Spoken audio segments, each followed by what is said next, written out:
Good afternoon, everyone, and welcome to the 8th webinar in the series related to the Regia Marine Seismic Survey. My name is Matt Smith. I've been leading the environment plan work related to this proposed activity, and we'll begin the webinar in a couple of minutes. I know there was a few more folks registered, and so we'll just give them a couple of minutes to join online. Welcome again, everybody. Hopefully you can all see my screen. I think there's still maybe just a couple of people that might join us a little bit late, but we'll make a start to the webinar. So once again, welcome to the webinar series. This is the 8th in the series of webinars, yeah, welcome. It's been some time since our last update, and a fair amount of work has been ongoing over those months. So there's a fair bit to update you on. I've got 10, maybe 12 slides or so, and I'll try and get through those slides fairly quickly. We'll try, if my IT skills will allow, we'll try and do a little demonstration for how people can access their consultation records. Hopefully that goes without a hitch. And then we'll do, I've got a couple more slides, and then we'll do some Q&A. So that's a little bit of an outline of the plan for today. And within those slides, the agenda that we'll try and cover, a large majority of what we'll talk about at the start is the public comment period. So we'll give a bit of a briefing on what we heard. There's quite a lot that changed, so we'll just give a high level kind of the major things that did, and rather than go through all of the specific details, but we'll outline how we assess public comment and how you can find all of the changes that have been made relatively easily. We'll give a bit of an update on the secondary sound modelling that we undertook and have now published. And then, as I say, we'll do a demonstration of how to find your consultation records. We'll talk a little bit about the movement that we've made on the compensation arrangements for commercial marine users. And then we'll just close off with some next steps and provide a bit of time for Q&A. As I say, presentation hopefully should take somewhere between 20 to 25 minutes.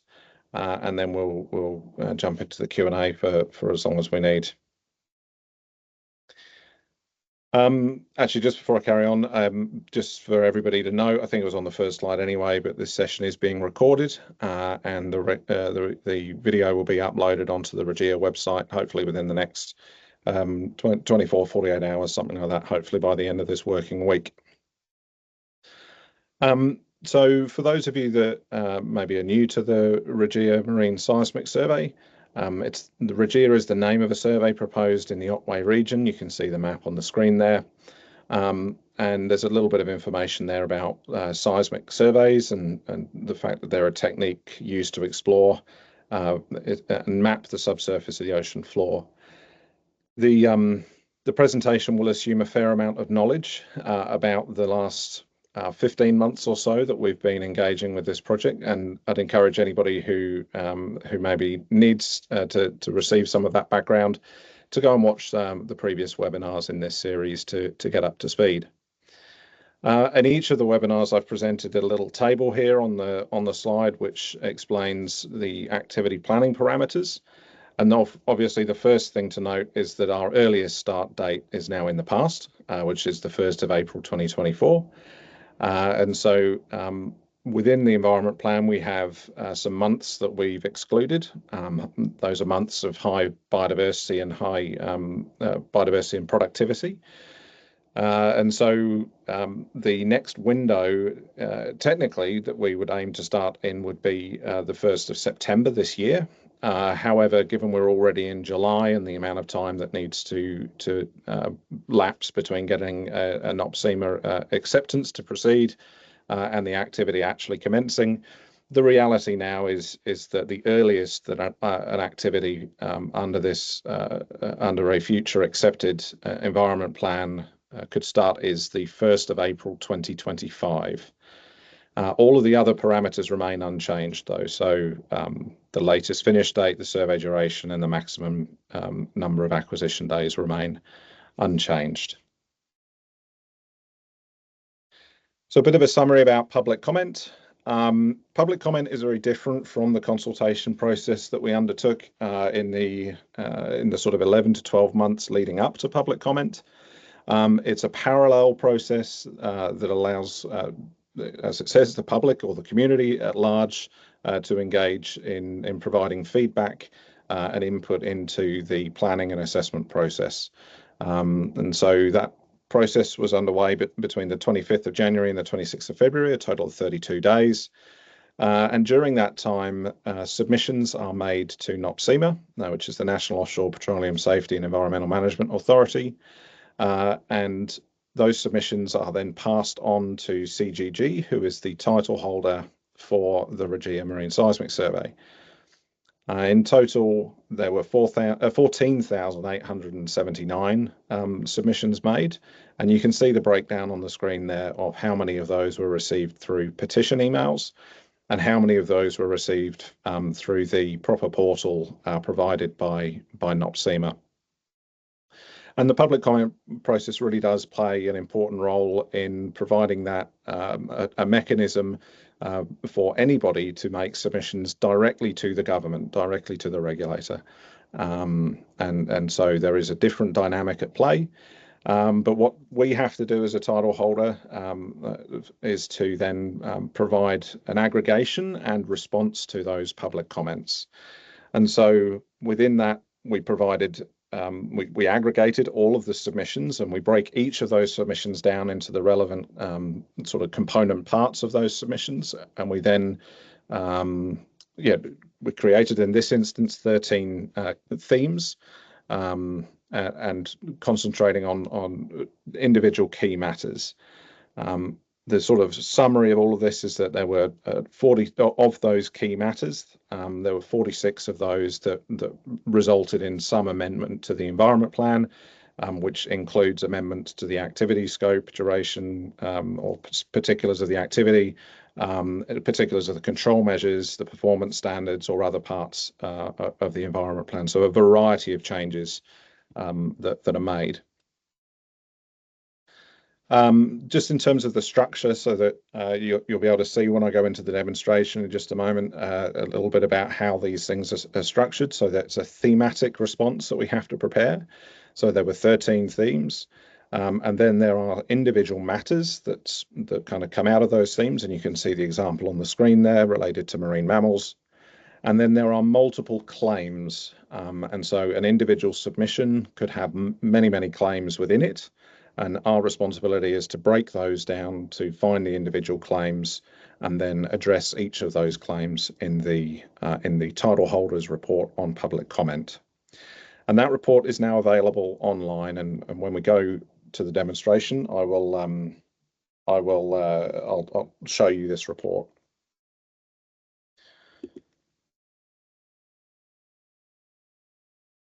So just as a bit of a summary in terms of sort of the high level summary slide, if you like, of the different themes, and we've given some indication there underneath those bubbles as to the percentage of public comments that were received that related to these individual themes. And then we've given an indication of where there have been updates to the EP and certain changes, but again, there were many changes made, but I just want to go through a quick sort of high-level summary of the more substantive things that have changed. One of the things that we changed was to go through each of the impact and risk assessments and add a couple of sections at the top of those documents.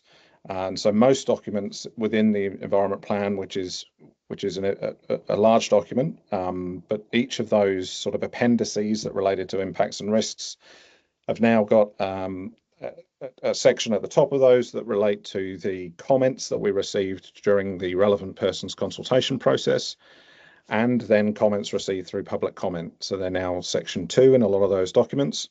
And so it makes it, the idea behind that was to make it much clearer for relevant persons and for the public to see exactly and very quickly where we had made changes to certain documents.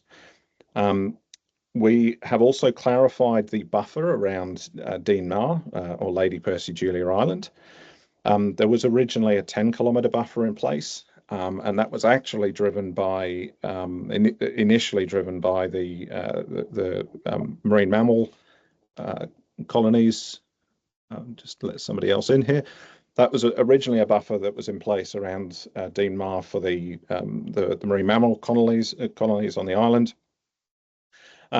With some other measures that we put in place to restrict the scope of the Regia seismic survey, that buffer is now extended through to 17 kilometres. And so there'll be no seismic acquisition within 17 kilometres. And that actually will increase as we further refine and narrow the activity over the coming weeks, months, all the way up until the survey, obviously first being approved by NOPSEMA and then subsequently being carried out by CGG. So that 17-kilometre buffer is what we base our impact and risk assessments on, and it will only increase. Another thing that we changed is that there was a number of comments from relevant persons related to concerns around the fatigue of marine fauna observers on board the seismic vessel. This is a particularly energetic part of the ocean, and so fatigue is a completely legitimate concern. And so what we have done is added another qualified marine fauna observer and passive acoustic monitoring observer to the staff that will be on board the vessel. And so there'll be somebody else to support in the event that there's fatigue management needs to occur. Another change that we've made, which is probably one of the more significant changes, is that in the environment plan that went out for public comment, CGG had initially rejected the control measure of an additional spotter vessel with additional marine fauna observers on board. So that decision has been reversed based on public comment and reconsideration of what would be required to protect marine mammals. And so we now have that additional spotter vessel with marine faunas on board will be deployed throughout the survey.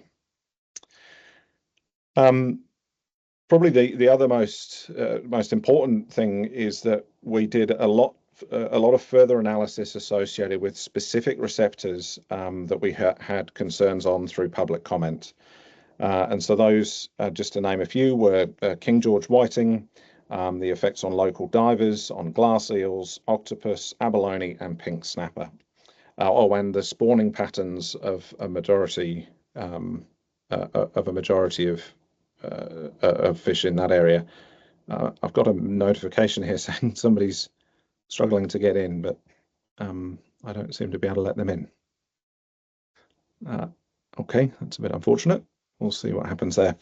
So there's a number of more detailed analysis that has been undertaken to demonstrate or the consideration of whether our impacts and risks in relation to those receptors will be of an acceptable level. And so that all of that detailed research and analysis has been included into the environment plan.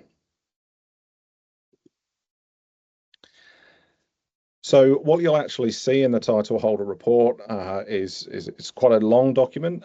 So to try and bring out those changes that we've made, they've all been made bold in that document, and I'll show you this when we jump online in just a second. And so you'll be able to find within that report the themes, the key matters, the matters, and then the claims.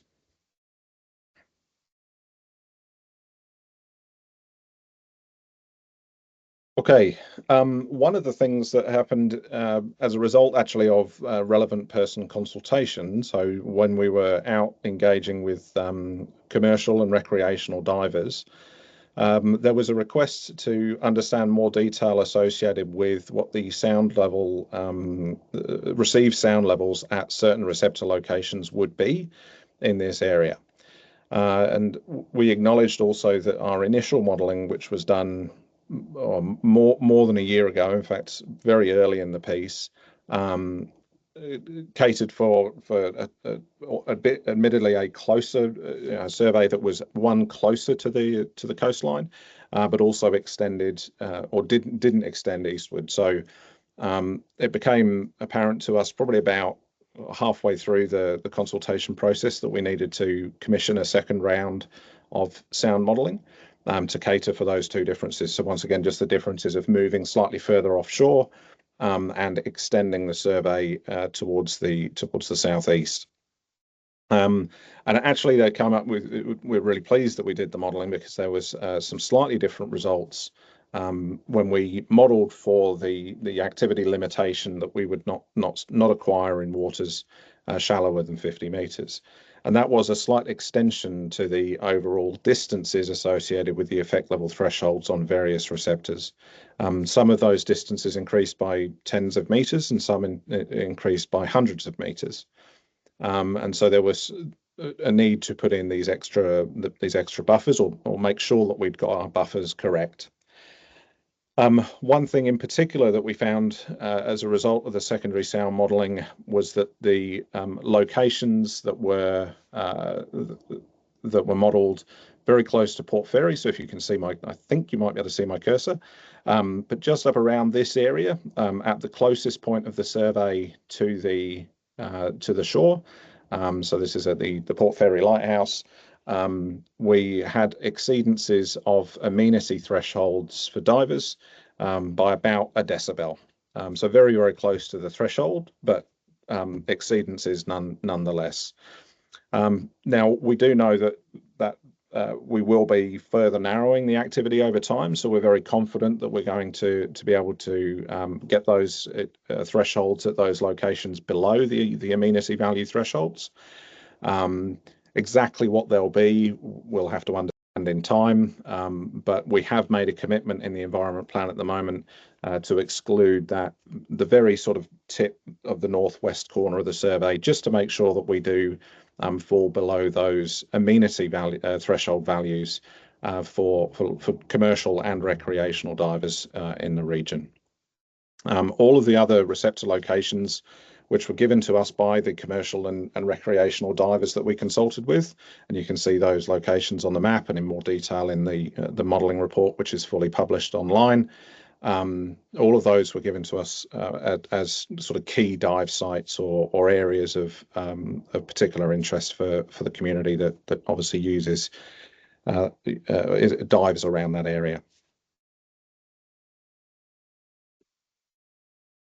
Okay, here's the risky bit of the IT side of things. Hopefully this works. We're trying something with this submission which will allow, hopefully, a high degree of transparency to relevant persons to understand the consultation records that we've put forward to NOPSEMA. And we've tried to make those records much more accessible than anybody has done before. So I'm going to give you a quick demonstration now of essentially how to find the record for yourself or your organization. Hopefully this works. So I'm just going to share my screen. And the first thing that you'll see here, hopefully, somebody's just added a couple of people come into the lobby. Just bear with me. Hopefully now you can see my screen here, and this is the NOPSEMA website for the Regia Marine Seismic Survey, and this is where you can go to download the full consultation document from NOPSEMA. The same document, which is broken down chapter by chapter, is also available on the Regia website. So there's a couple of places for you to go on this site. This here is the title holder report on public comment. So if I think I've got the tab open here, so that is this tab here. And as I explained during the webinar and in the slides rather, each of these key matters is broken down into matters and then claims and then our response to these claims. So you can see a number of the different matters there. And just to make it a bit easier, where there's been a specific change made to the environment plan, that's just been bolded and underlined there just to make it a bit easier for people to just scan through and see the bits and pieces that are changed. But just jump back to the NOPSEMA website. This is where you can access the environment plan document. and that will take you when you get here to this. Let me just get to the front page here. To the front page, which is the Regia Marine Seismic Survey Environment Plan. And then what I need you to do, if you'd like to access your records, is actually to download. So hopefully you can see my cursor. There's a little download button there. And when you download that, that file, you'll be able to, if I just share my next screen here, I think it's this one.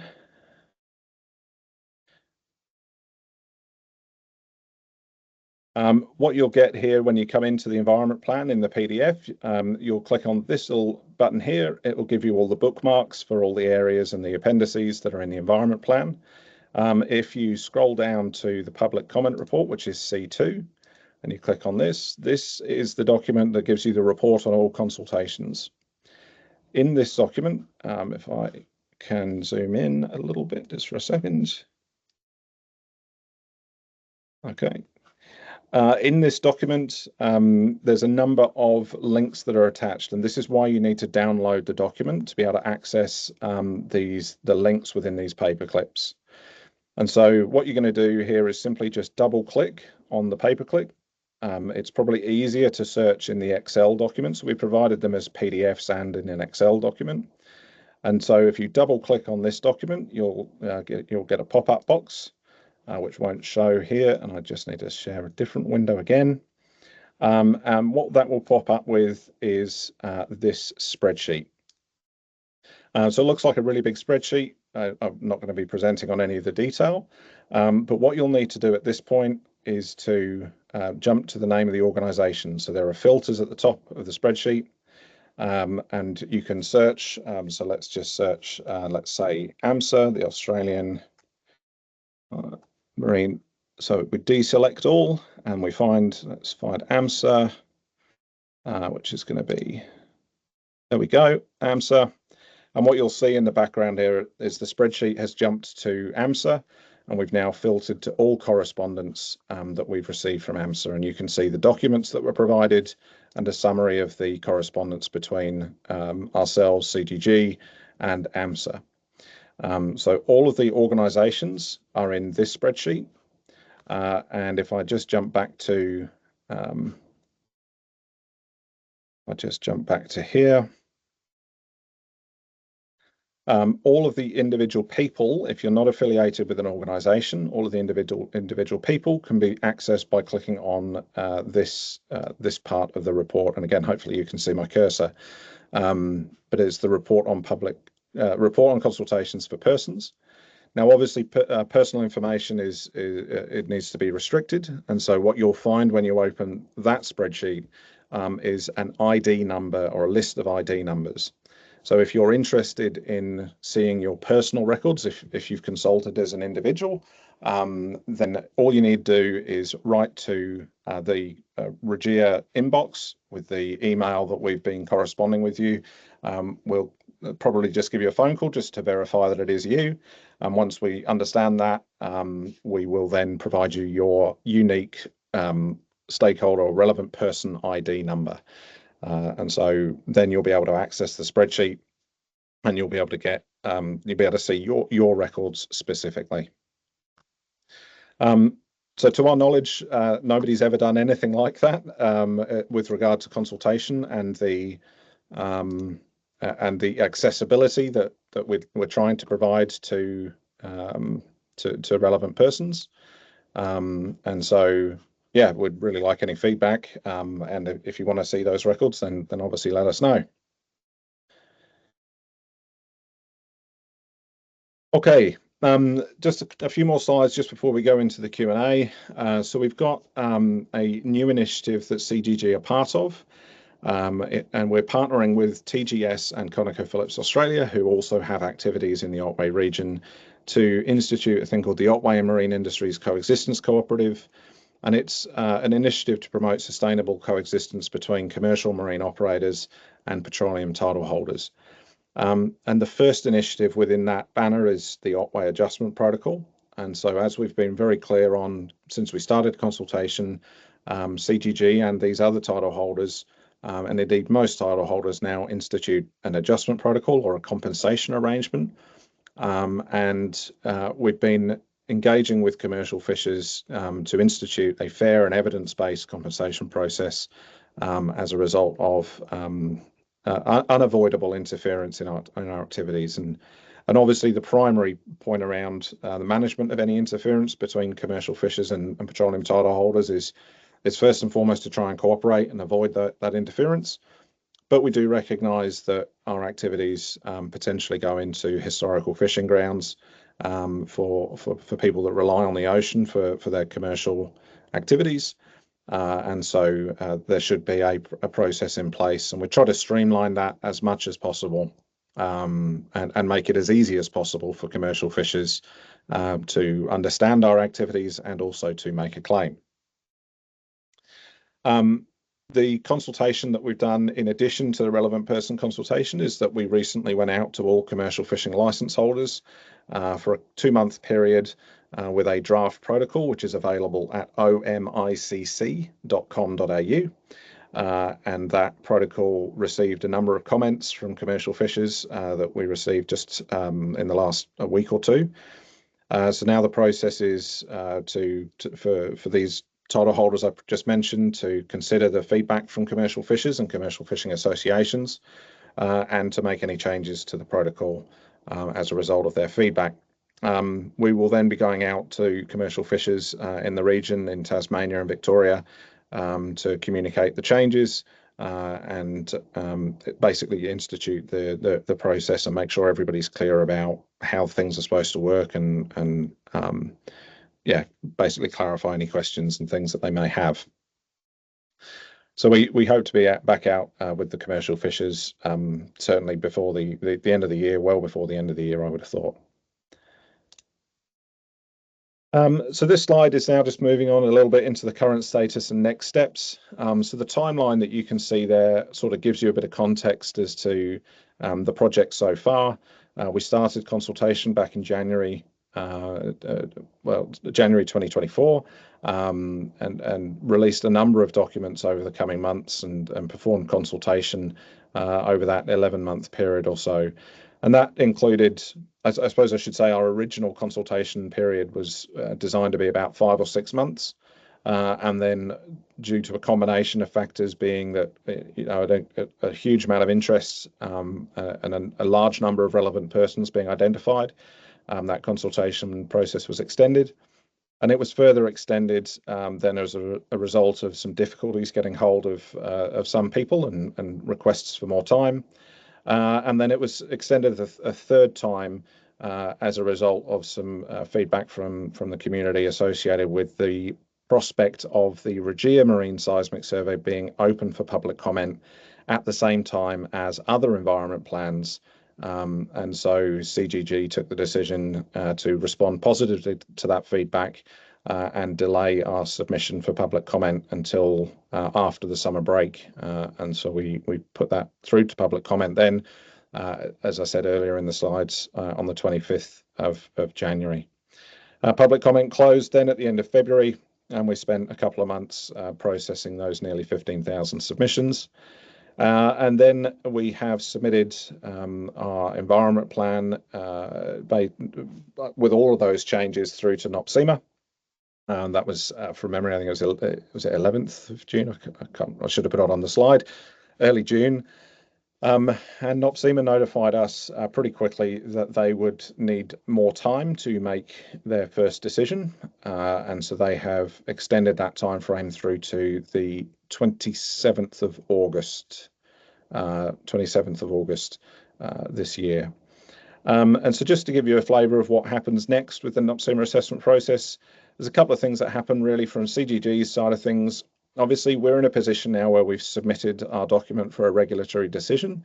And so whilst our consultation communication continues, we obviously want to try and protect the integrity of that independent process. So it's a little bit different to what people might have experienced in the past. And then obviously from the NOPSEMA side of things, it's an independent process, so they'll take the time that they need to take in making a decision. But just rather than point you towards their assessment policies, which are quite long and quite legally worded, the kind of main milestone that comes next on or before the 27th of August is that NOPSEMA can make one of three decisions. They can either accept the environment plan, they can issue what's called a request for further written information, or they can provide CGG what's called an opportunity to modify and resubmit the environment plan, which is we call on OMR.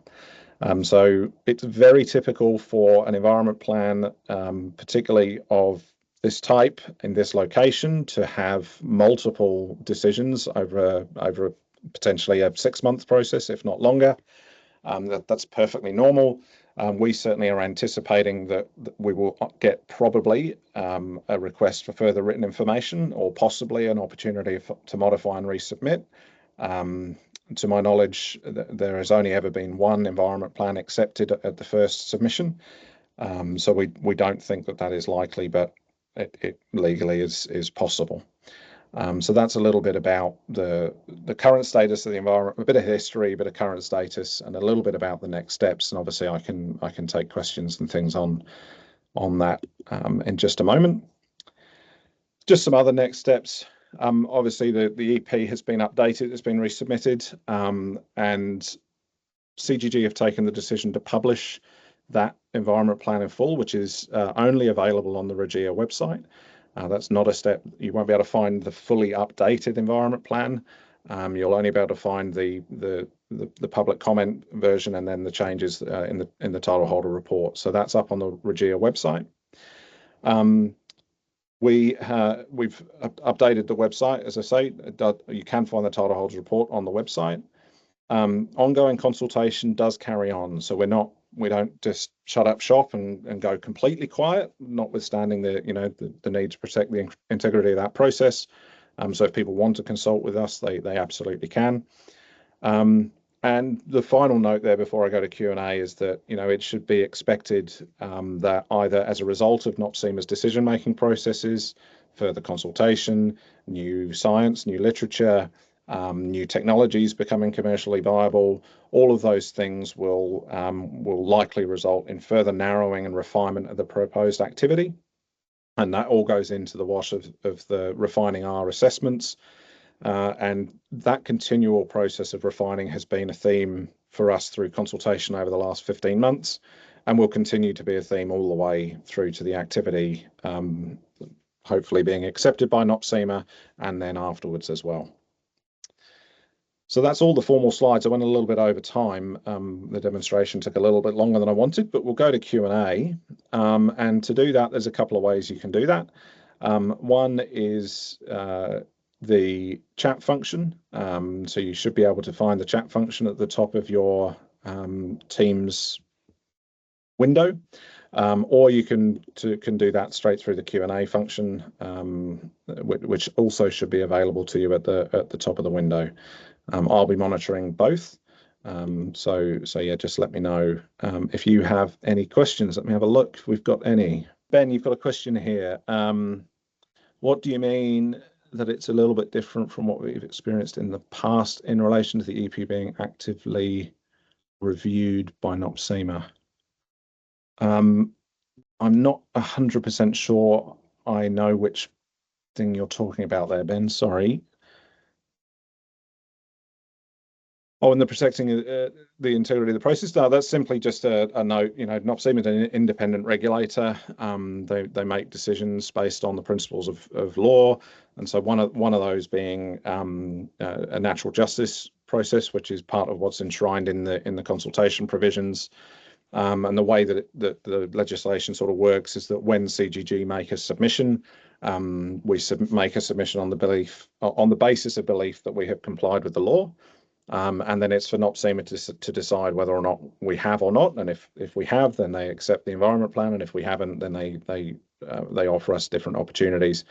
And so all I mean by by protecting the integrity of the process is really that whilst we have that belief that we've complied, it's just appropriate to let NOPSEMA do their work, and we kind of essentially respectfully wait for their decision. That's all I've really meant by that. I think that's what you're getting at with your question, but feel free to ask another one if I've got the wrong end of the stick there. Can I repeat, Kim, you've asked a question here. Can you repeat what was said about deciding later about the mitigation measures for dive sites? So deciding later is more that it's a note to one of the things that's in our environment plan that we've communicated to people is that our final acquisition area, which is the narrowest area that would be acquired, still hasn't been decided yet. We have an active source area, which is what the impact assessment is based on, which is what you see in all of the maps. And that's the area, the active source area, that just has that slight overlap with the amenity thresholds for divers. And so there is a process that we have to go through. It's one that we can't really accelerate just around getting that final design, which would include all the sail lines and all that kind of business. So the deciding later is just to make sure that when we do, or the commitment we've made is that when we do make that final sort of design decision with the sail lines and things like that, that we will exclude that area up in the very northwest tip of the survey, the active source area, to make sure that we are below the safe diving thresholds in those coastal locations. So it's more just a note to there are still some decisions that need to be made related to the exact layout of the sail lines. Ben's asked a question, what are the distances between the sail lines? There's so many details for me to remember on this survey. I believe it's 500 meters, Ben, but the source of truth is in the activity description. So give me a second. I will just double check that I've got that right. If you just bear with me. So the minimum line separations are 500 meters. Yeah. So that means the lines could be larger than that, but obviously the separations could be larger than that. But obviously, for the purposes of completing an impact assessment, we work on what the worst case would be, if you like. And I guess the worst case that we've put forward is 500 meters. And we'll confirm that, as I say, when we get the final details of the sail line plan and things. At how many days of acquisition do you think uninterrupted?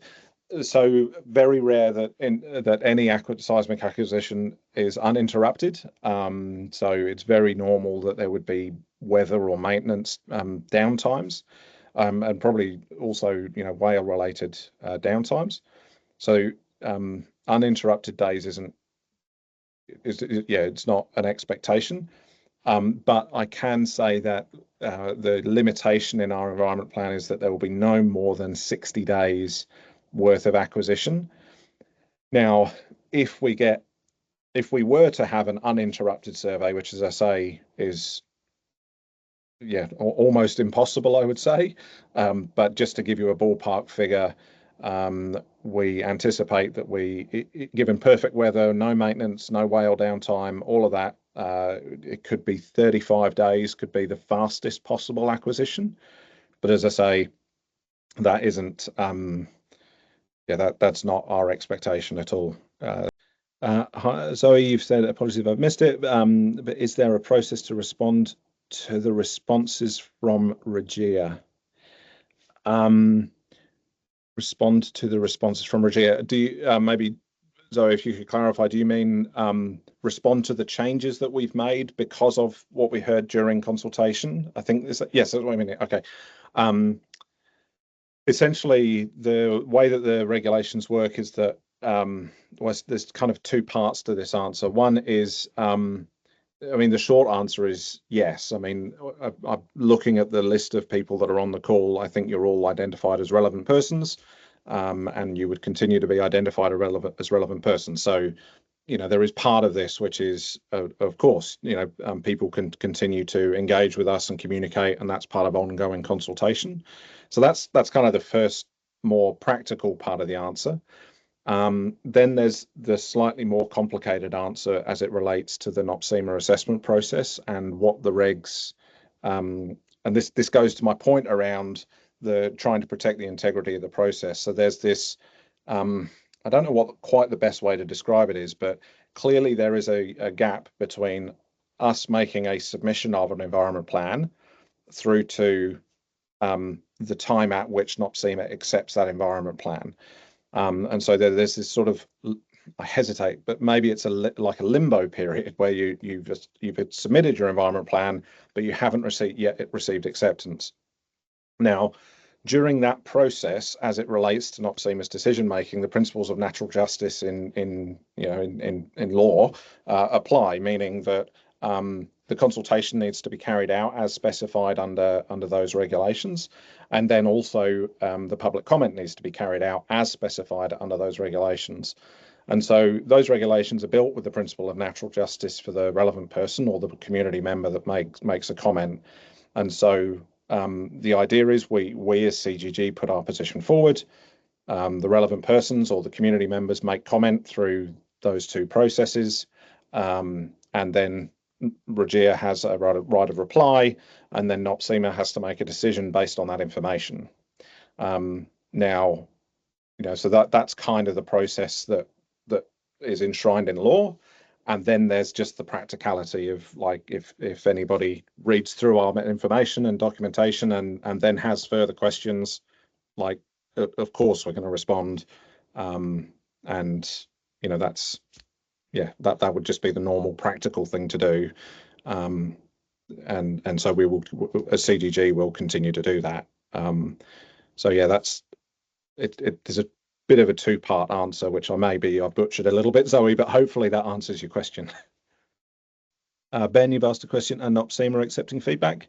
Look, I guess it's a bit struggling with the wording a little bit on the question, but I think what you mean is if any relevant person wrote to NOPSEMA, would NOPSEMA respond or receive that feedback? The answer, of course, is yes. The way that works, I believe they have a policy. I think it's called something like third-party correspondence, and there's a policy in their assessment process, which basically is, again, providing the concept of natural justice to CGG in this case. So if you were to make a submission to NOPSEMA outside of relevant persons' processes or outside of public comment, I think what the policy or procedure outlines is essentially that your submission would then be provided to CGG, and CGG would then get the right of reply to anything that you put forward to NOPSEMA. That's assuming, of course, that the reason that you're writing to them is something related to the Regia Marine Seismic Survey, and I think otherwise there are many other ways that you can engage with NOPSEMA on other matters, that they would, they'll follow their processes and respond accordingly, I would suggest. So again, I think the short answer is yes, and maybe I've given a bit more detail then on how it would work in relation to how that feedback would then get provided to CGG for our opportunity to have our say about that feedback.